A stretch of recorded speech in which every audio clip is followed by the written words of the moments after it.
Welcome back to my channel. जैसा कि हम सब जानते हैं कि जामिया मिलिया इस्लामिया में वैकेंसी नोटिफिकेशन आया है आपका एलडीसी का, स्टेनो का, एमटीएस का, और ये टोटल 241 पोस्ट हैं। तो आज की वीडियो में मैं आपसे डिस्कस करूंगा कि कैसे अप्लाई करना है आपको इन पोस्ट के लिए और फीस पे करने का क्या प्रोसेस होगा। जी हाँ, पूरा इन डेप्थ में मैं आपसे वीडियो में शेयर करूंगा हर एक प्रोसेस। तो वीडियो को प्लीज़ पूरा देखिएगा और ध्यान से ज़रूर देखना, क्योंकि इस पोस्ट को अप्लाई करने के लिए बाकी से ये एक नया मेथड है जो कि जिस थ्रू आप अप्लाई करेंगे इस पोस्ट के लिए। तो चलिए शुरू करते हैं वीडियो को और जानते हैं कि कैसे अप्लाई करना है जामिया मिलिया इस्लामिया में वैकेंसी नोटिफिकेशन के लिए। अब सबसे पहले आपने क्या करना है, आपने आना है गूगल पे और गूगल पे टाइप करना है जे एम आई वैकेंसी नोटिफिकेशन। जी हाँ, जे एम आई वैकेंसी अगर आप डालेंगे, देखिए ये आप डालेंगे तो जे एम आई रिक्रूटमेंट करके एक वो आएगा डायलॉग बॉक्स, वो आपको ओपन करना है। और जो आपका पहले होगा Jamia Millia Islamia bulletin board advertisement, इस पे आपको क्लिक कर देना है। जी हाँ, जैसे ही आप क्लिक करेंगे ये कुछ इस प्रकार का आपका डायलॉग बॉक्स खुल जाएगा। और फिर जब आप नीचे स्क्रॉल डाउन करेंगे तो वहाँ पे आपको नज़र आएगा, देखिए एडवर्टाइजमेंट नज़र आ रहा है, लेटेस्ट नज़र आ रहा है, पब्लिश डेट नज़र आ रहा है, हेडलाइन नज़र आ रही है। आपको ये 29/4 वाले पे क्लिक करना है। जी हाँ, 29/4 वाले पे जब आप क्लिक करेंगे तो कुछ इस प्रकार का आपका डायलॉग बॉक्स खुल जाएगा, जिसमें आपका लिखा होगा advertisement number so and so, click here for details advertisement. अब इस वाले पे अगर आप क्लिक करेंगे ना तो आपको वही वैकेंसी नोटिफिकेशन मिल जाएगा जिसको मैंने अपने टेलीग्राम चैनल पे भी डाल रखा है। तो आप उसमें जाके देख सकते हैं। देखिए इस पे क्लिक करेंगे तो आपको ये दोबारा से पूरा वो सारा जो नोटिफिकेशन जिसमें हर एक वैकेंसी के बारे में बताया हुआ है, ये देखिए ये पूरा आपका हर एक इन डेप्थ में वैकेंसी के बारे में है। और आप ये देख लेना ध्यान से, फॉर्म भरने से पहले ये एक बार पढ़ ज़रूर लेना, क्योंकि आपके लिए जो जो वैकेंसी के लिए पोस्ट के लिए आप एलिजिबल होंगे उसका एक स्पेसिफिक कोड है, ये अप्लाई करते टाइम बहुत हेल्प होगा। ठीक है, यहाँ तक आपको समझ आ गया। अब जैसे आप एलडीसी की मैं बात करूँ तो एलडीसी का आप ये जो देख रहे हैं अपने उसमें, आप देखिए एलडीसी का एलडीसी है 70 है, इस 70 वैकेंसीज हैं टोटल, इतनी हो गई। ठीक है, और उसके बाद एमटीएस की आपकी एमटीएस 60 वैकेंसीज, तो ये तो आपके हो गए। नाम और सीरियल नंबर भी है, 6 है, 7 है। ठीक है, अब हम वापस से जाते हैं कि हमें अप्लाई कैसे करना है, ये तो है। अब जब वापस से आप वो डायलॉग बॉक्स देख के बंद कर देंगे तो आपको वापस से इसी पेज पे आना है और इस पे आप देख रहे होंगे click here to dialogue download job form PDF format MS Word format. तो आपको क्या करना है, आपको चाहे आप पीडीएफ फॉर्मेट में डाउनलोड कीजिए या फिर आप एमएस वर्ड फॉर्मेट में डाउनलोड कीजिए, आप दोनों में से किसी में भी डाउनलोड कर सकते हैं। सेम ही चीज़ लिखी है, मैं यहाँ पे पीडीएफ फॉर्मेट में डाउनलोड करूँगा।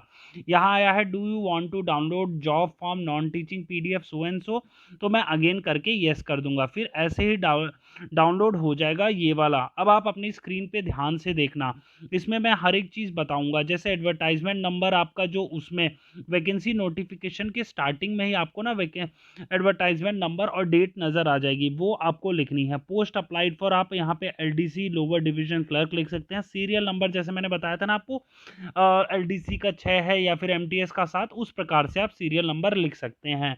तो उतनी चीज़ें आपको लिखनी होगी।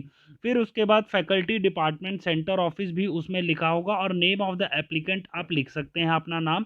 और उसके बाद अटैच पेमेंट स्लिप, अब अटैच पेमेंट स्लिप में मैं आपको थोड़ी देर में बताता हूँ कि आगे उसको कैसे भरना है। ठीक है, अभी के लिए आप इतना समझ गए होंगे। और प्रोफॉर्मा आपको ज़रूर भरना है और डेट भरनी है आपको, सिग्नेचर ऑफ एप्लीकेंट भी करना है इसका प्रिंट आउट लेके। जी हाँ, ये जो आप अपनी स्क्रीन पे देख रहे हैं ना, इसका आपको प्रिंट आउट लेना है। आई रिपीट, प्रिंट आउट लेना है। ऑनलाइन एप्लीकेशन सबमिट नहीं होगी, ऑफलाइन में होगी। और वो कैसे होगी वो मैं आपको थोड़ी देर में बताता हूँ। अब ये सब चीज़ें आपको यहाँ पे इनका अपना फ़ोटो चिपकाना है। और ये ऑफिस का यूज़ के लिए इसको आपको नहीं भरना, आपको यहाँ से भरना। आप अपना नाम भर सकते हैं, जैसे मेरा नाम उड़ी पतंग है तो यू डबल डी आई लिख दिया। फिर उसके बाद इस वाले बॉक्स को छोड़ देना, PATANG पतंग लिख दिया। ठीक है, फिर इसके बॉक्स को छोड़ के क्लासेस CLASSES उड़ी पतंग क्लासेस हो गया। जो जो अल्फ़ाबेट होगा तो आप उस बीच में जैसे आपको स्पेस करना होगा तो एक बॉक्स छोड़ देना। एडवर्टाइजमेंट नंबर आपको ऊपर नोटिफिकेशन में नज़र आ जाएगा, डेट भी नज़र आ जाएगी। पोस्ट अप्लाइड फॉर आप 1 के लिए कर रहे हैं, 2 के लिए कर रहे हैं, वो सब चीज़ें लिख देना। डिपार्टमेंट ऑफिस आपको ऊपर नज़र आ जाएगा वहीं वैकेंसी नोटिफिकेशन में। फिर आप अपने पापा का या पति का नाम लिखेंगे फुल में। फिर उसके बाद एड्रेस आप अपना कॉरेस्पॉन्डेंस या परमानेंट जो भी होगा आप दोनों लिखेंगे। फिर अपना डेट ऑफ बर्थ, आप एससी हैं, एसटी हैं, ओबीसी हैं, दिव्यांगजन हैं, मैरिटल स्टेटस अपना लिखना है। और उसके बाद अपना एजुकेशनल क्वालिफिकेशन आपको भरना है। जी हाँ, आप जनरली कोशिश करना ब्लू पेन से भरना, बट एज सच इन्होंने कोई पेन स्पेसिफिक लिखा नहीं है, बट मैं प्रेफर करूँगा क्योंकि ये फॉर्म ब्लैक से में प्रिंट आउट होगा तो आप ब्लू में फॉर्म अपना भरना। फिर उसके बाद डिटेल ऑफ वर्क एक्सपीरियंस में आप अगर कोई एक्सपीरियंस होगा तो वो लिख सकते हैं, अगर नहीं है तो इसको स्किप कर देना। ठीक है, देखिए इसमें लिखा है strike out which is most not applicable. ठीक है, फिर नेक्स्ट आप आपका इफ़ एम्प्लॉयड प्रेजेंटली कहाँ पे, अगर आप पहले से एम्प्लॉयड हैं तो वो चीज़ें आपको लिखनी है। नेम ऑफ 2 रेफरीज, अब रेफरी में क्या लिखना है, एप्लीकेंट में send 2 testimonials from her persons under हुम ही और शी हैज स्टडीड और वर्कड। मतलब रेफरीज कौन होंगे, जो आपके सीनियर, आपके ऊपर जिन्होंने काम किया है, जिनके जूनियर आप थे उनका अपने सीनियर का आपने नाम लिखना, वो भी 2। ठीक है, अगर नहीं है तो नहीं लिखेंगे आप, अगर है तो वही मोस्ट आपका बहुत अच्छा है, आप लिख लीजिएगा। फिर उसके बाद में अपना सिग्नेचर कीजिए, प्लेस और डेट आप अगर दिल्ली में है तो दिल्ली के, और जहाँ के हैं वहाँ का आप आपको लिखना है। If employed remark of the, अगर आप कहीं से वर्क ऑलरेडी वर्किंग है तो उनका फॉरवर्डिंग अथॉरिटी का साइन, डेजिग्नेशन, एड्रेस, ये सब आएगा। अब इसके बाद ये है attach 7 duly filled in and signed copies of this proforma with the application form। तो अब ये वाला जो है, ये जो प्रोफार्मा आप देख रहे हैं इसकी 7 कॉपीज चाहिए होंगी। जी हाँ, 7 कॉपीज चाहिए होंगी। और आपको सातों कॉपीज में अपना लिखना है क्या, date of birth, mother tongue and other languages आपको लिखनी होंगी, एकेडमिक क्वालिफिकेशन लिखना है, डिटेल्स ऑफ वर्क एक्सपीरियंस लिखा है, और रिसर्च एंड पब्लिश्ड वर्क लिखना है। ये सब चीज़ें आपको लिखनी होंगी। ठीक है, और ये है फॉर द पोस्ट ऑफ, आप जो भी लिखना चाह रहे हैं जिसके लिए अप्लाई कर रहे हैं। ठीक है, फिर उसके बाद यहाँ पे अपना सिग्नेचर, इस वाले पेज की, ये स्पेसिफिक इस पेज की मैं बात कर रहा हूँ, आपको 7 कॉपी, ये कुछ लोग देखें, ये देखिए यहाँ लिखा है 7 ड्यूली फिल्ड इन। ठीक है, और उसके बाद एक और चीज़ गाइज मैं जो आपको बताना भूल गया कि यहाँ पे जो आप अपना एजुकेशनल क्वालिफिकेशन लिख रहे हैं ना, जैसे आपने अपना मैट्रिक, एसएससी 10th का लिखा, वो कौन से बोर्ड से, कौन से ईयर से, कौन सी परसेंटेज सब्जेक्ट, उसकी एक कॉपी भी लगानी है। जी हाँ, ये उसकी एक कॉपी लगा के उस पे लिखना है सेल्फ अटेस्टेड। जी हाँ, सेल्फ अटेस्टेड, और अपना साइन और डेट लिख देना आप, उस वो भी कॉपीज भी लगानी है। वो कहाँ लिखा है वो मैं अभी आपको बताऊंगा, पर अभी के लिए आप इतना समझ लो कि ये वाला अपना चाहे 12th का हो, 12th की फोटो कॉपी आपको करनी है और सेल्फ अटेस्टेड लिखना है और साइन कर देना अपना और डेट के साथ। ठीक है, ये आपको सेल्फ अटेस्टेड लिखना है, और इसकी तो जी 7 कॉपीज तो आपको इस वाले पेज की, ये वाला जो स्पेसिफिक है ये आपको करवानी और भरना है। फिर उसके बाद एक्नॉलेजमेंट। अब गाइज ऑनलाइन की, मैं ऑफलाइन की क्यों बात कर रहा हूँ कि ऑफलाइन ही करना है, देखिए इसमें लिखा है कि आपने जब इनके जो स्पेसिफिक एड्रेस है उस पर भेजना है आपको। एड्रेस की मैं बात करूं अगर, वो आपको नोटिफिकेशन में मैं बताता हूं कहाँ भेजना है। अभी के लिए आप एक्नॉलेजमेंट समझिए।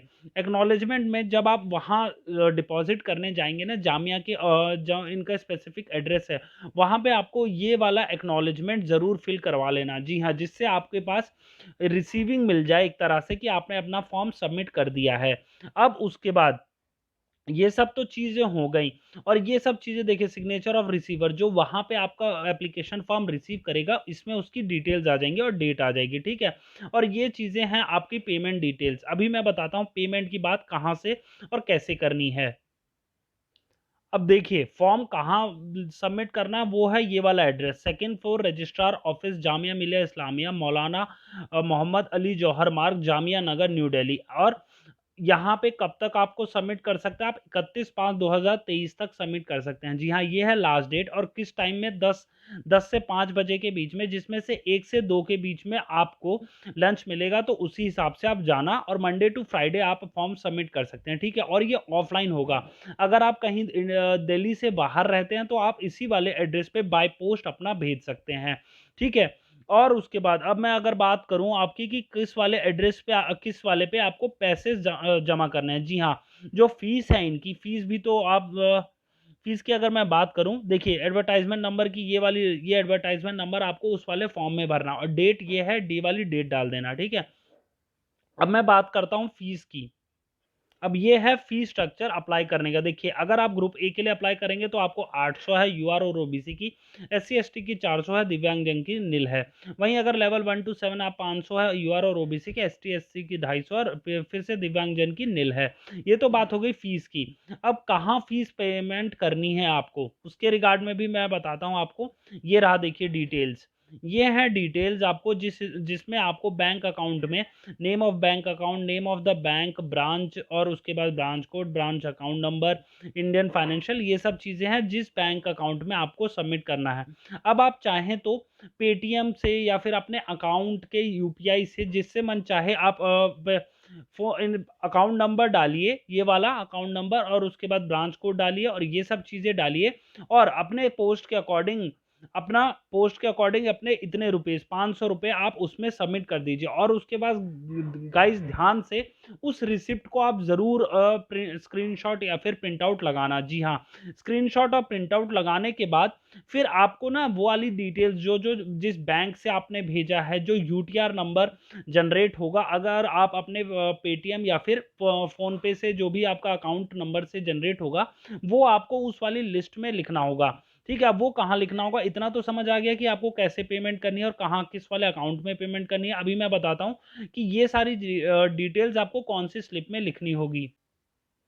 अब देखिए ये सब है यूजर, बैंक एंड ब्रांच आप, और यूटीआर नंबर, और ये सब चीज़ें आपको लिखनी है यहाँ पे, जो आपने पेटीएम के या फिर अपने फ़ोन पे या अकाउंट से जब आप ट्रांसफ़र करेंगे, उसमें जो डिटेल्स होंगी वो आपको इस वाले प्रोफॉर्मा में लिखनी होगी। तो गाइस हो गया क्लियर आपको कहाँ पेमेंट करनी है, कहाँ लिखना है और कहाँ भेजना है।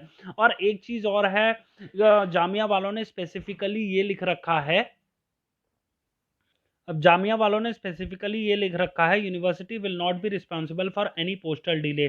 ठीक है, मतलब क्या है, आप उसी हिसाब से भेजना कि 31/5/2023 तक से पहले आपका आ जाए, क्योंकि इन्होंने स्पेशली मेंशन कर दिया अगर पोस्टल डिले हुआ तो हमारी कोई रिस्पॉन्सिबिलिटी नहीं होगी। अब एक और चीज़ जो आप स्टार्टिंग में आपके मन में डाउट आया होगा कि हमें कौन कौन से सर्टिफिकेट या फिर कैसे भेजना, देखिए इसमें एक और लिखा हुआ है, candidate must enclose self attested copies of degrees, diplomas, marksheet etcetera. मतलब आप समझ रहे सेल्फ अटेस्टेड क्यों मैं कह रहा था स्टार्टिंग में ही आपको, इसीलिए मैं कहता हूं कि मेरी वीडियो प्लीज पूरे ध्यान से देखा करिए, क्योंकि हर एक पॉइंट ऐसा होगा ना जो आपको बहुत हेल्प करेगा कोई भी फॉर्म पूरे सिंसियरली भरने के लिए। तो आप सेल्फ अटेस्ट करके, जो आपका 10th का हो गया, 12th का होगा, ग्रेजुएशन का हो गया, और आपके जो एनओसी हो गए, या फिर आपका जो भी कोई स्पेसिफिक ऑर्डर जो आपके वो होंगे डॉक्यूमेंट्स, उन सबको सेल्फ अटेस्टेड करके लिखना है। अब इसमें सेल्फ अटेस्टेड के रिगार्ड में भी एक चीज़ लिखी है कि अगर वो आपने सेल्फ अटेस्ट करके अपने डॉक्यूमेंट्स नहीं दिए तो आपका कैंडिडेचर कैंसिल हो जाएगा। वो मैं आपको सर्च करके दिखा देता हूँ। सेल्फ SELF सेल्फ, देखिए इसमें क्लियर कट लिखा है, not self attested shall be rejected. तो गाइस पूरे ध्यान से पेपर अपने फॉर्म भरिए, सेल्फ अटेस्टेड करिए, और अगर फिर भी कोई आपको डाउट आता है तो आप कमेंट बॉक्स में जाके पूछिए, मैं आपको उसके रिगार्ड में एक वीडियो लाने की कोशिश करूंगा जिससे आप अच्छे से एग्जाम फॉर्म भर पाएं। तब तक के लिए अगर आपको वीडियो अच्छी लगती है तो प्लीज़ वीडियो को लाइक करना, और अगर मुझसे इस वीडियो के दौरान कोई भी बोलने में या फिर कोई मिस्टेक हो गई हो तो प्लीज़ उसके लिए मुझे माफ़ करना, और प्लीज़ इनोवेट मुझे इम्प्रूव करने का एक वे आउट बताना। अगर आपको वीडियो इन्फॉर्मेटिव लगा तो प्लीज़ वीडियो को लाइक करना, और अपने दोस्तों के साथ शेयर, सब्सक्राइब और जो जो करते हैं वो सब कर लेना। Thank you for watching.